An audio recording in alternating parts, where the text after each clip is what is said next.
good to be able to go out on country, pick the rushes and know that the land is healthy.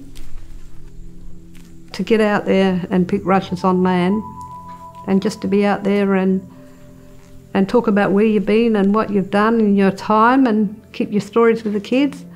And now I'm doing it with grannies, or probably with great-grannies, is that you continue that. Wasn't easy, but we enjoyed it and loved it. And between the fresh water and the salt water, how lucky can you be? On Clem Mason's property, where I've gone for a while to pick on, my very first pick was at the front of his property. And then we worked our way up towards where the dairy is. He's allowed us to do this. This is about working together. It's really important to make that happen. What Camp Kurri was all about is reconciliation.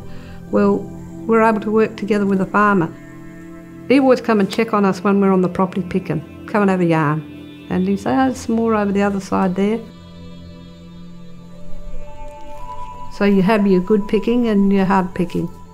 The good picking of when you go out to pick is that they're all there and you can pull out a bundle, whereas it's usually one or two you can pull out.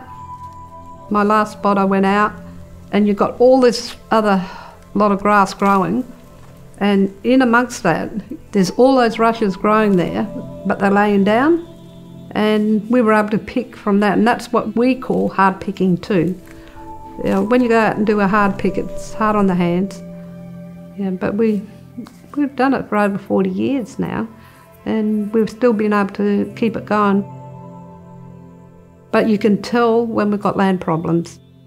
I'd say 20 years ago now, where I used to pick rushes down the end of Pondi Reserve, which you call the Needles, those rushes were 6 foot tall.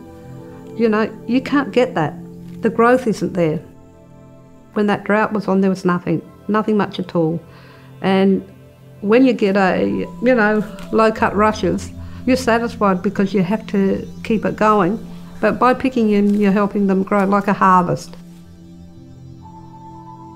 I got to reflect back to when I was living with the river and the lake meets. We had a survival with my grandmother in my time. All around me got cleared. And when I came here to live in Pondi Reserve, I thought, gee, they're very lucky. And I happened to come here when it was summertime, December, Christmas with Mum and the family. All the fruits were out. You know, they had a lot to offer here. The scrubland, it's down there at the end of Pondi Reserve along the Kurri. We've got a beautiful walking trail through it to show this is what our old fellas had. It's protected and it's still there. I always looked at it as how lucky they are that it never got farmed, it's still there.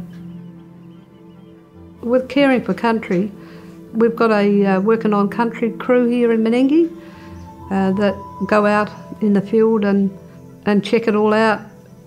What we done when we got Camp Kurri, we planted trees back on this property. Every year we had a big plant of trees. What we call is a fence line, because you know you have fence lines now. We've got to that fence line, and the Working on Country program now has done all the growth on that side. Right alongside of that is Pondi Reserve, and they're doing that all along, but they've got to monitor it. When you talk on about the waterways in the area, we've got the members that go on the Murray-Darling Basin, any water committees. If a workshop come along, you go along and you have your views and say on how we could help to make things right for the kids. You know, if we don't do it and don't be a part of it and have our input with it, it's about survival.